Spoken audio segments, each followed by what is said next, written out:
Hello dear students, welcome again to our channel Sun Physics. आज हम लेकर आए हैं क्विज नंबर 11 फॉर एनटीएससी और हमारा जो टॉपिक है that is moving charge, magnetism और कोई करंट कैरिंग वायर है, उसकी वजह से उसके आसपास जो मैग्नेटिक इंडक्शन प्रोड्यूस होता है उसके फॉर्मूले पे बेस्ड क्वेश्चंस। ठीक है, तो अभी हम स्टार्ट कर रहे हैं।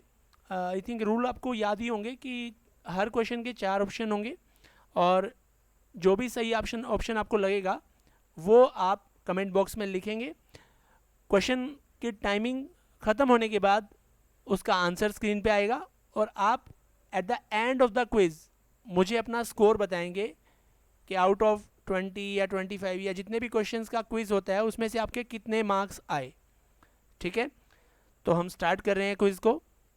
ये हमारा पहला क्वेश्चन है, question number 1। The strength of the magnetic field at a distance r near a long straight current carrying wire is proportional to, यानी कि एक long straight current carrying wire है, उससे कुछ डिस्टेंस r पे जो मैग्नेटिक इंडक्शन या magnetic field produce होगा वो किसके प्रोपोर्शनल होगा। आपके ऑप्शन हैं, ऑप्शन ए r के प्रोपोर्शनल, ऑप्शन बी 1/r के proportional, option C 1/r square के प्रोपोर्शनल और ऑप्शन डी r स्केयर के प्रोपोर्शनल। और आपका समय शुरू होता है अब।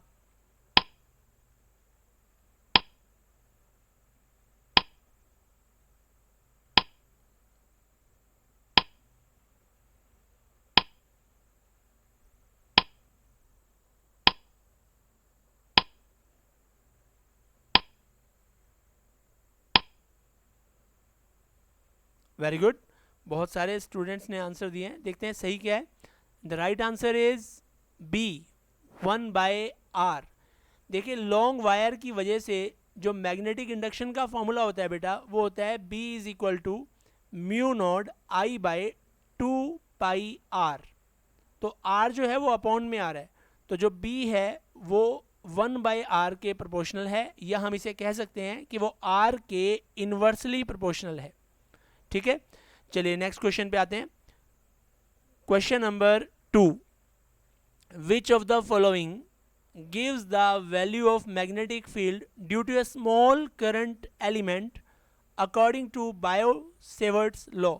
इनमें से कौन सा ऑप्शन जो स्मॉल करंट एलिमेंट है उसकी वजह से मैग्नेटिक फील्ड को शो करता है अकॉर्डिंग टू बायो-सेवर्ट्स लॉ। आपके सामने ऑप्शन है, option A I delta L sine theta by R square, option B है mu naught by 4 pi I delta L sine theta by R, option C है mu naught by 4 pi I delta L sine theta by R square, and option D is mu naught by 4 pi I delta L sine theta by R cube. And your time starts now.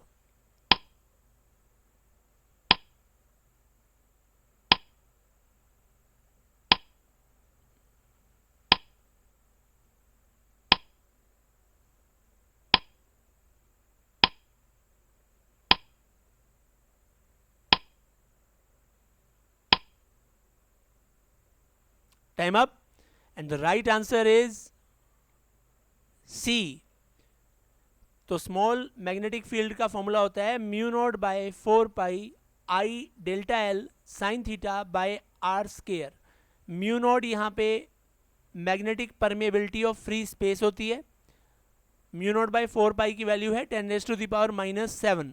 आई उस current element जिसकी length delta L है उसमें flow होने वाला current है, are जो है वो उस करंट एलिमेंट से उस पॉइंट की दूरी है जिस पे हम मैग्नेटिक फील्ड की बात कर रहे हैं, और थीटा जो है वो उस करंट एलिमेंट से वो जो पोजीशन वेक्टर है उस पॉइंट का जहाँ पे मैग्नेटिक फील्ड निकाल रहे हैं उनके बीच में एंगल है। ठीक है, तो आप में से कईयों ने ये आंसर बिल्कुल सही दिया है, congratulation to them. Next question पे आते हैं। Question number 3। The angle which the horizontal direction makes with the resultant magnetic field at any place on the earth is called, यानी कि अर्थ के मैग्नेटिक फील्ड जो है उसका रिजल्टेंट वो हॉरिजॉन्टल से जितना एंगल बनाता है किसी भी जगह पे, वो उस जगह पे क्या कहलाता है, यानी कि वो एंगल जो अर्थ का resultant magnetic field horizontal direction से बनाता है वो क्या कहलाता है। ऑप्शन ए है critical angle, option B angle of dip, option C declination and option D emergent angle. And your time starts now.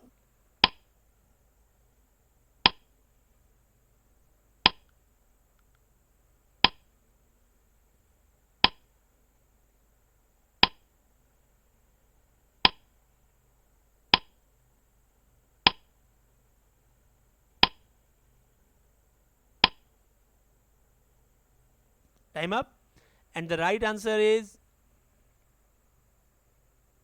Angle of dip. इसको एंगल ऑफ इंक्लिनेशन भी कहते हैं बेटा। जो अर्थ के मैग्नेटिक फील्ड का resultant horizontal direction से angle बनाता है उसे एंगल ऑफ इंक्लिनेशन या सिंपली इंक्लिनेशन या एंगल ऑफ डिप कहा जाता है।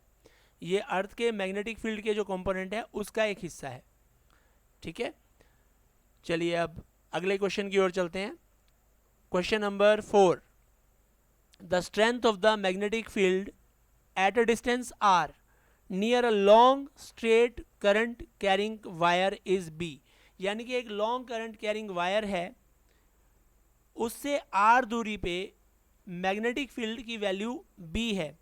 तो अगर वो दूरी r/2 हो जाए वहाँ पर फील्ड क्या हो जाएगा? The field at a distance r/2 will be. आपके ऑप्शंस हैं option A b/2, option B b/4, option C 2b and option D 4b. And your time starts now.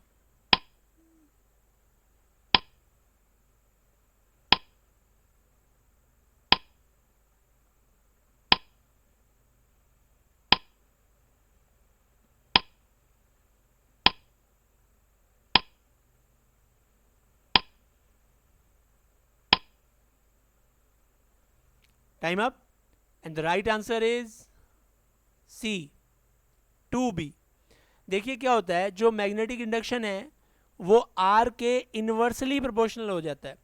अब R के इन्वर्सली प्रोपोर्शनल है तो R कम होगा तो B बढ़ेगा, R half होगा तो B डबल हो जाएगा। ठीक है, देखिए कैसे हो रहा है। हमें पता है मैग्नेटिक फील्ड किसी डिस्टेंस R पे एक स्ट्रेट करंट कैरिंग वायर के कारण होता है μ0/4π 2I/r, यानी कि B जो है वो R के इन्वर्सली प्रोपोर्शनल है। तो B1/B2 R2/R1 लिखा जा सकता है। R1 को तो R ले लेते हैं तो R2 हो जाएगा बेटा R/2। तो B2 की वैल्यू जो होगी वो 2B के बराबर आ जाएगी। ठीक है, आई थिंक आपको क्लियर हो गया होगा। चलिए अगले क्वेश्चन की ओर चलते हैं। Question number 5, the vertical plane passing through the magnetic axis is called. जो मैग्नेटिक एक्सिस से पास होने वाला वर्टिकल प्लेन होता है उसे क्या कहते हैं? आपके ऑप्शंस हैं option A plane of polarization, option B magnetic meridian, option C geographic meridian and option D equatorial plane. And your time starts now.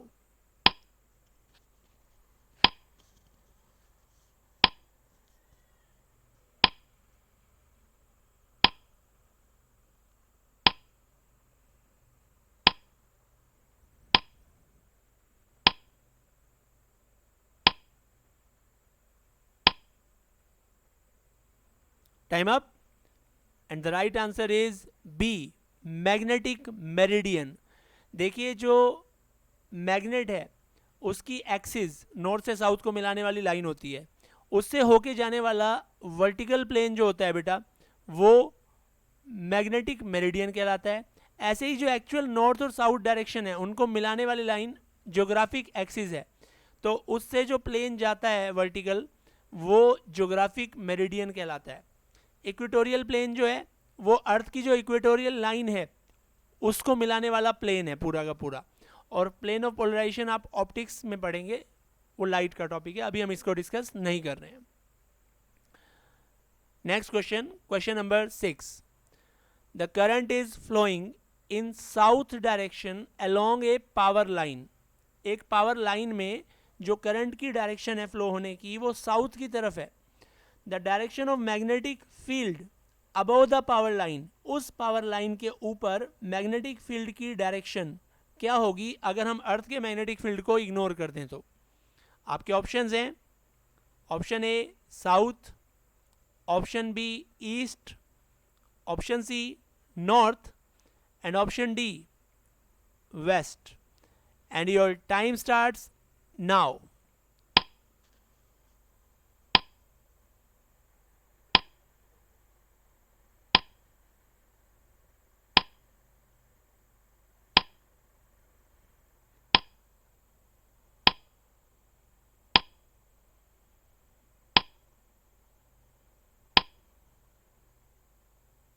Time up. And the right answer is D west. देखिए कैसे निकलेगा, इसे हम right hand palm rule से भी निकाल सकते हैं और फ्लेमिंग राइट हैंड रूल इससे भी निकाल सकते हैं। The direction of magnetic field is towards west. कैसे, देखिए ये सपोज आपके पास north south east west direction दे रखी है। हमारे पास जो वायर है उसमें देखिए बेटा जो करंट की डायरेक्शन ली गई है वो इस तरफ ली गई है, ठीक है। अब इसमें अगर मैं राइट हैंड पाम रूल से भी लगाऊं तो हमारा जो पॉइंट है वो ऊपर की तरफ है, पॉइंट ऊपर है और जो पुशिंग साइड आएगी वो इस साइड आएगी। राइट हैंड पाम रूल से पुशिंग साइड की तरफ मैग्नेटिक इंडक्शन होता है, तो पुशिंग साइड जो है वो वेस्ट की तरफ आ रही है, इसीलिए जो मैग्नेटिक इंडक्शन होगा बेटा वो वेस्ट की तरफ होगा, ठीक है। आई होप आपको क्लियर हो गया होगा। चलिए आगे चलते हैं। Next question number 7। Two infinitely long thin insulated straight wires lie in the xy plane along the x and y axis respectively। यानी कि दो इनफाइनाइट लॉन्ग वायर हैं जो एक्स वाई प्लेन में x और y एक्सिस के along लाई करते हैं। हर एक वायर में करंट I किस किस डायरेक्शन में, in the positive x direction and positive y direction में फ्लो हो रहा है। The magnetic field will be zero at all the point on a straight line with the equation। तो जो मैग्नेटिक फील्ड होगा वो जीरो होगा उन सब पॉइंट्स पे जो एक स्ट्रेट लाइन पे हैं, और उस स्ट्रेट लाइन को किस इक्वेशन से रिप्रेजेंट किया जा सकता है वो बताना है। एक बार फिर से समझिए, दो वायर हैं, दोनों में करंट आई है। एक वायर जो है उसमें करंट की डायरेक्शन पॉजिटिव एक्स डायरेक्शन में है, दूसरे में पॉजिटिव वाई डायरेक्शन में है। तो आपको बताना है उस लाइन की इक्वेशन, जिस लाइन पे जितने भी पॉइंट होंगे उन सब पे मैग्नेटिक फील्ड जीरो होगा, तो उस लाइन की इक्वेशन क्या होगी। आपके ऑप्शंस हैं, option A y is equal to x, option B y is equal to minus x, option C y is equal to x minus one, and option D y is equal to minus x plus 1। and your time starts now।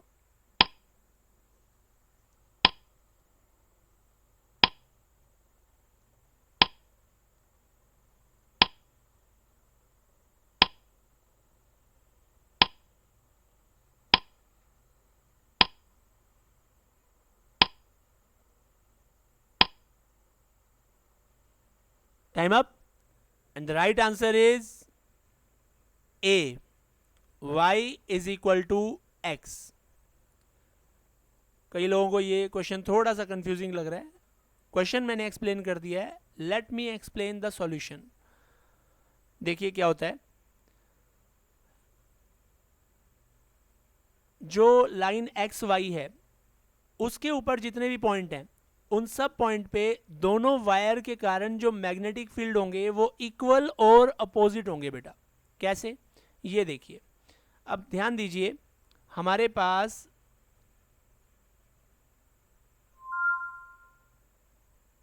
एक wire तो ये है, इसमें current की direction इधर है बेटा, दूसरी वायर में करंट की डायरेक्शन ऊपर की तरफ है। अब अगर मैं यहाँ से ये कोई पॉइंट, इस लाइन पे कोई भी पॉइंट, सपोज यहाँ कोई पॉइंट चूज करता हूँ, तो इसकी वजह से जो मैग्नेटिक फील्ड होगा वो राइट हैंड पाम रूल आप लगा के देखो आउटवर्ड आएगा। तो इसको मैं ऐसे शो कर देता हूँ, ठीक है। और ऐसे ही इसकी वजह से जो आएगा इसी पॉइंट पे वो आएगा डाउनवर्ड, तो उसे मैं क्रॉस से शो कर देता हूँ।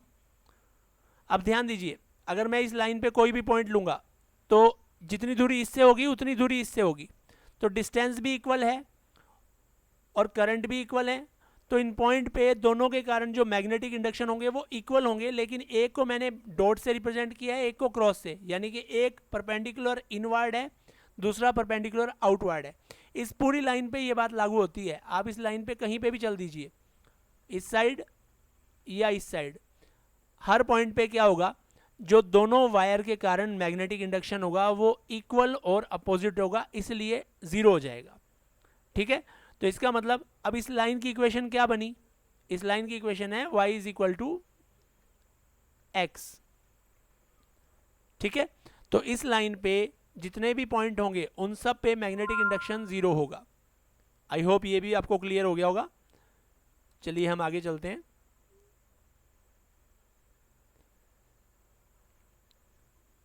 Question number 8, if the current is passed through a spring then the spring will, अगर एक स्प्रिंग में से करंट पास कर दें तो स्प्रिंग क्या करेगा। ऑप्शन ए एक्सपैंड हो जाएगा, ऑप्शन बी कंप्रेस हो जाएगा, ऑप्शन सी रिमेन सेम, कोई फर्क नहीं पड़ेगा, and option D none of these, इनमें से कुछ भी नहीं होगा। आपका समय शुरू होता है अब।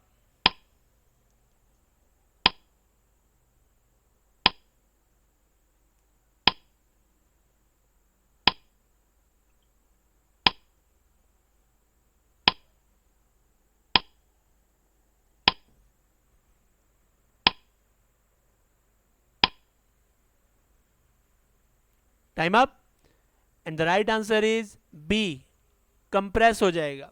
बेटा स्प्रिंग के अंदर जब करंट आएंगे तो क्या होगा, वो जो स्प्रिंग है वो ऐसे बिहेव करेगा जैसे कई सारे करंट कैरिंग रिंग आसपास हैं और सब में करंट की डायरेक्शन सेम है। तो जब दो कंडक्टर में करंट की डायरेक्शन सेम होती है तो क्या होता है, वो अट्रैक्ट करते हैं ना। इसका मतलब स्प्रिंग के सारे रिंग्स अट्रैक्ट करेंगे आपस में, तो स्प्रिंग क्या हो जाएगा, कंप्रेस हो जाएगा बेटा, ठीक है। तो आई थिंक ये क्लियर हो गया होगा। Next question, question number 9, the magnetic field produced at the centre of a current carrying circular coil of radius R is, आपको बताना है कि एक करंट कैरिंग सर्कुलर कॉइल है जिसकी रेडियस आर है, उसके सेंटर पे मैग्नेटिक इंडक्शन कितना होगा। आपके ऑप्शंस हैं, डायरेक्टली प्रोपोर्शनल टू आर होगा, option B inversely proportional to R होगा, option C directly proportional to R square होगा, and option D inversely proportional to R square होगा। And your time starts now.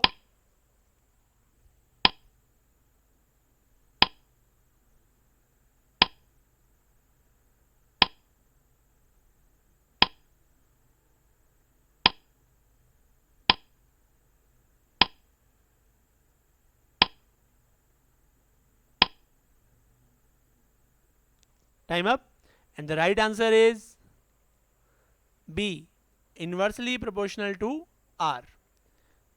देखिए ये formula होता है magnetic field at the centre of a coil, B is equal to mu naught N I by two R. R उस circular coil की radius है, mu naught magnetic permeability, N होते हैं number of turns और आई उसमें current है, ठीक है। चलिए आगे चलते हैं।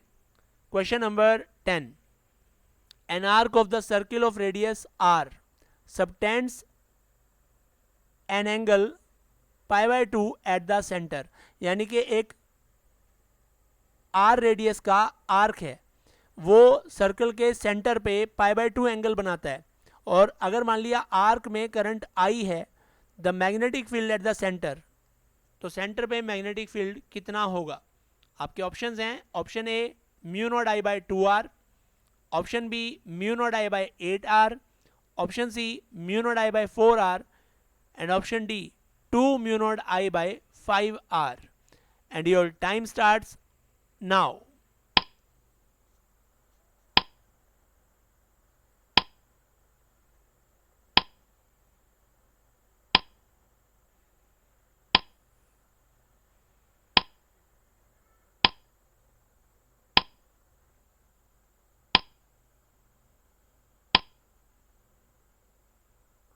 Time up.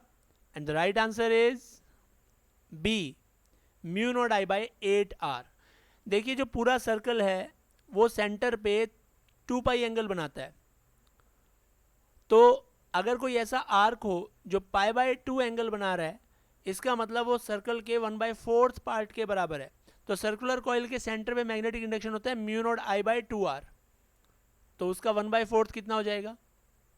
Option B mu naught I by 8r। ठीक है, चलिए आगे चलते हैं। Question number 11, a particle carrying a charge equal to 100 times the charge on an electron is rotating 1 rotation per second in a circular path of radius 8.8 मीटर। यानी कि एक पार्टिकल है जिसका चार्ज जो है वो एक इलेक्ट्रॉन के चार्ज का 100 टाइम्स है, वो 1 रोटेशन पर सेकंड के हिसाब से एक सर्कुलर पाथ में जिसकी रेडियस 0.8 मीटर है घूम रहा है। The value of the magnetic field produce at the centre, उसके सेंटर पे जो मैग्नेटिक फील्ड प्रोड्यूस होगा उसकी वैल्यू कितनी होगी? आपके ऑप्शंस हैं, यहाँ पे म्यू नॉट जो है वो परमेबिलिटी फॉर वैक्यूम होना चाहिए, तो ऑप्शन दे देते हैं। Option A 10⁻⁻7 by mu naught, option B 10⁻⁻17 by mu naught, option C 10⁻⁻7 mu naught, and option D 10⁻⁻17 mu naught। and your time starts now।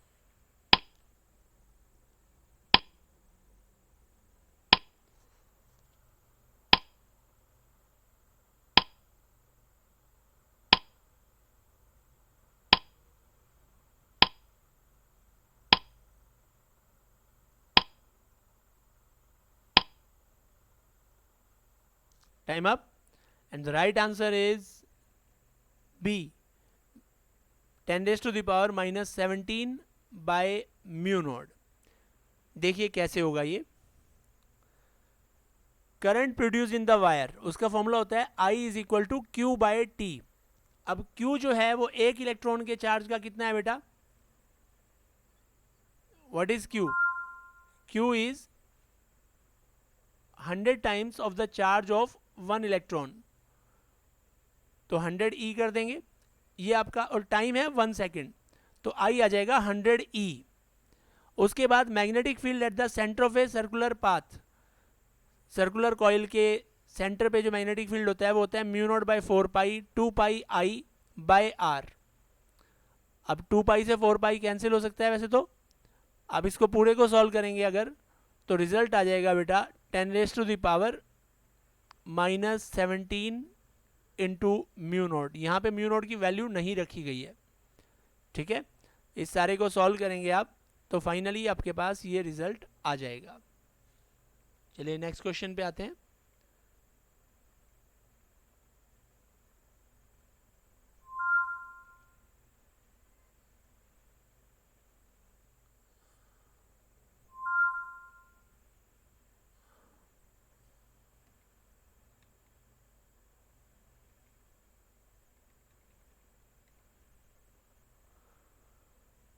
देखिए इन द फिगर शोन, ये जो figure आपको दिया गया है, R 2 semi circle of radii R1 and R2, ये 2 semi circle हैं। Diagram थोड़ा सा ब्लर्ड है लेकिन मैं आपको वैसे बता देता हूँ कि एक सर्कल तो ये वाला है सेमी सर्कल, ठीक है, ये वाला, और एक सेमी सर्कल ऊपर वाला है जो आपको नज़र आ रहा है यहाँ से, सॉरी इस तरह से, ठीक है। तो सेम करंट जो है वो दोनों में फ्लो हो रहा है। आपको बताना है सेंटर पे जो मैग्नेटिक इंडक्शन होगा वो कितना होगा। अब ध्यान दीजिए, इधर मान लिया करंट इस तरफ जा रहा है तो यहाँ से होता हुआ करंट ऊपर जाएगा, ऐसे ये डायरेक्शन रहेगी। तो दोनों सेमी सर्किल हैं, दोनों के कारण सेंटर पे मैग्नेटिक फील्ड प्रोड्यूस होगा। आपको रिजल्टेंट मैग्नेटिक फील्ड बताना है, करंट सेम है, वो करंट है आई, ठीक है। आपके ऑप्शंस हैं, option A mu naught I by 4 R1 plus R2, option B mu naught I by 4 R1 minus R2, option C mu naught I by 4 into R1 plus R2 by R1 R2, and option D mu naught I by 4 into R2 minus R1 by R1 R2, and your time starts now.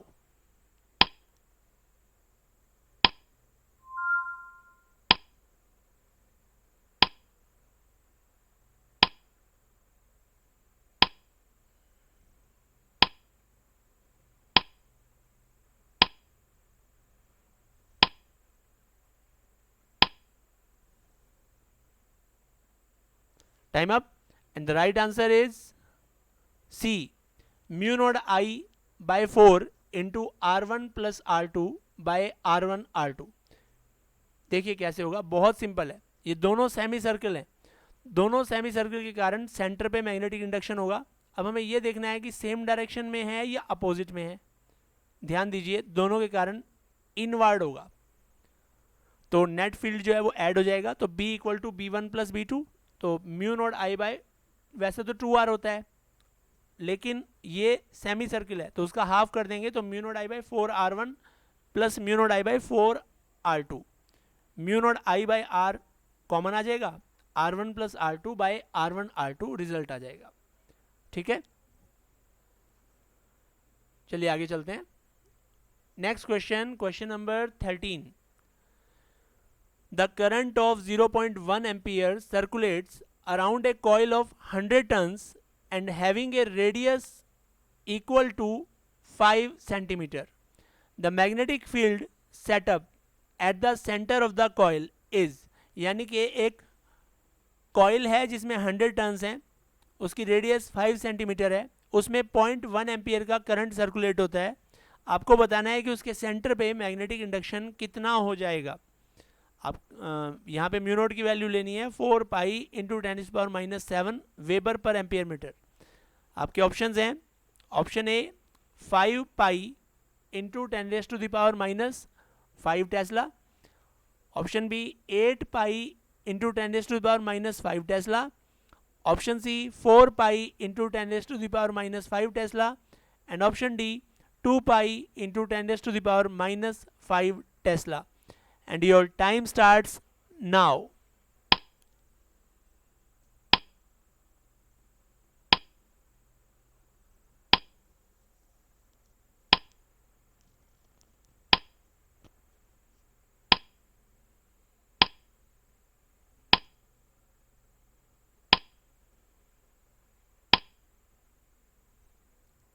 Time up, and the right answer is option B, 8 pi into 10⁻⁻5 Tesla. बेटा अब ध्यान दीजिए, current carrying coil के centre पे magnetic induction का formula हम discuss कर चुके हैं, वो होता है mu not an I by 2R।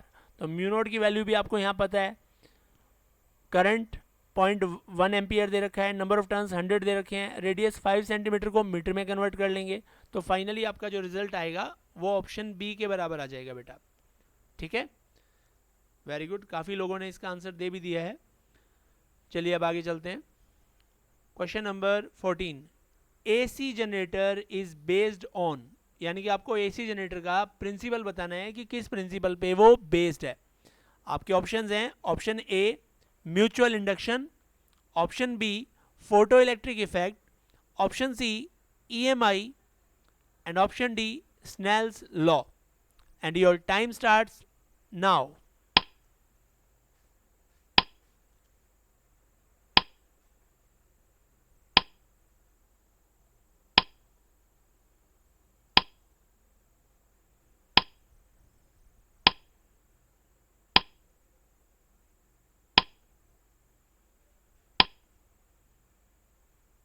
Time up. The right answer is option C, EMI stands for electromagnetic induction. देखिए बेटा, एसी जनरेटर में क्या होता है, जब आप एक कॉइल को मैग्नेटिक फील्ड के बीच में रोटेट करते हैं तो उसके अंदर एक इंड्यूस करंट प्रोड्यूस होता है. तो आपको उसको रोटेट कर रहे हैं ना कॉइल को, तो इसका मतलब फ्लक्स चेंज हो रहा है. फ्लक्स चेंज होने से करंट प्रोड्यूस हो रहा है, और यही फिनोमिना तो इलेक्ट्रोमैग्नेटिक इंडक्शन कहलाता है. तो इसलिए एसी जनरेटर का वर्किंग प्रिंसिपल क्या है, EMI, that is electromagnetic induction. ठीक है, चलिए आगे चलते हैं. नेक्स्ट क्वेश्चन ध्यान दीजिए, आज का ये लास्ट क्वेश्चन होगा. ए current I flows through a closed loop as shown in figure. The magnetic field at the center O is. ये जो आपको क्लोज लूप दिखाया गया है, इसमें करंट की डायरेक्शन भी दिखाई गई है. उसकी वजह से इसका जो सेंटर है वहाँ पे मैग्नेटिक इंडक्शन कितना होगा वो आपको बताना है. डायग्राम ध्यान से देख लीजिए, थोड़ा सा टाइम मैं एक्स्ट्रा दे रहा हूँ इसमें.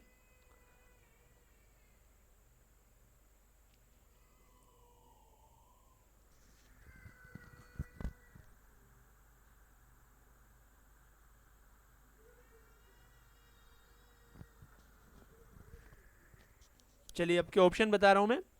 आपके ऑप्शंस हैं mu naught I by 2 pi R into pi minus theta plus tan theta. Option B mu naught I by 2 pi R pi minus theta plus sine theta. Option C mu naught I by 2 pi R theta plus sine theta. And option D none of these. And your time starts now.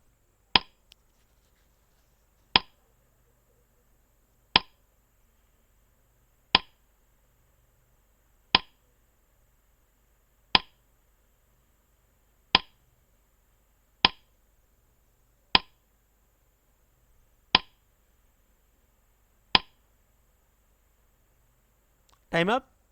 And the right answer is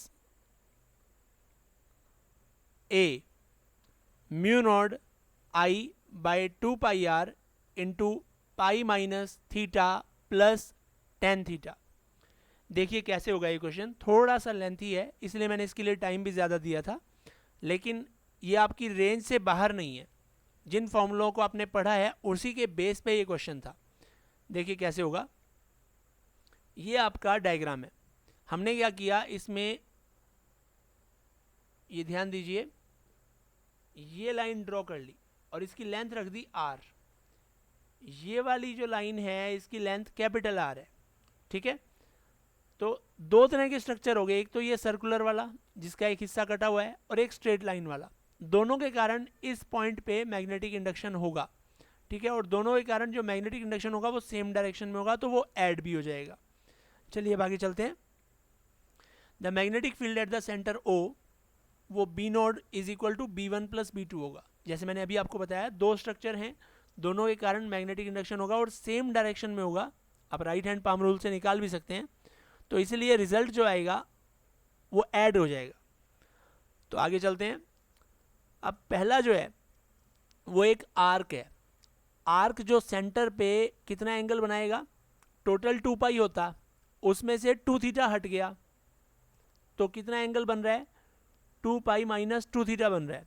तो उसके centre में magnetic induction का formula हो गया बेटा, ये ध्यान दीजिए, ये वाला mu naught I by 2r 2 pi minus 2 theta by 2 pi. तो ये तो किसकी वजह से हो गया, ये जो सर्कुलर आर्क है उसकी वजह से मैग्नेटिक इंडक्शन हो गया, सेंटर O मान लो उसके ऊपर. अब ये जो लॉन्ग वायर है जिसका ये एंड इस वर्टिकल से थीटा एंगल पे है, ये वाला एंड भी थीटा एंगल पे है, तो इसकी वजह से मैग्नेटिक इंडक्शन का formula mu naught I by 4 pi R sine theta 1 plus sine theta 2 करते थे ना, तो थीटा 1 थीटा 2 दोनों को थीटा रख दिया. अब आगे चलते हैं. ऊपर वाले में से 2 कॉमन लेके कैंसिल हो जाएगा, तो mu not I by 2r into pi minus theta by pi plus, ध्यान दीजिए, ये जो मैंने r cos थीटा रखा है वो इस ट्रायंगल की हेल्प से रखा है. ये जो इधर तो वैल्यू कितनी है, लेट मी राइट इसके ऊपर लिख ही देते हैं ताकि आपको याद भी रहे। ये है आर। अब इस ट्रायंगल के अंदर base upon hypotenuse cos theta, तो आर हो जाएगा आर cos थीटा। तो इसकी वैल्यू, ये जो आर है इसकी वैल्यू हमने रख दी आर cos थीटा। अब साइन अपॉन कोस क्या हो जाएगा बेटा, ये साइन है ये कोस है, साइन अपॉन कोस को 10 लिख सकते हैं ना। तो अब इससे आगे हो जाएगा mu naught I by 2 pi R, क्योंकि पाई भी बाहर आ गया, उधर आ गया पाई माइनस थीटा प्लस, ये सारी चीज कॉमन है, टेन थीटा आ जाएगा ऊपर। तो ये रिजल्ट आपका आएगा। ठीक है, and thank you dear students, आपने इतना फोकस किया, इसको इतना इंटरेस्ट लिया। आई होप ये आपको हेल्पफुल रहेगा। और अगर ऐसे ही आप क्विज में पार्टिसिपेट करते रहेंगे तो डेफिनेटली आपकी फिजिक्स बहुत अच्छी होने वाली है। अब अगर आपको ये अच्छा लगा है तो आप इसे लाइक, शेयर और सब्सक्राइब भी कर दें।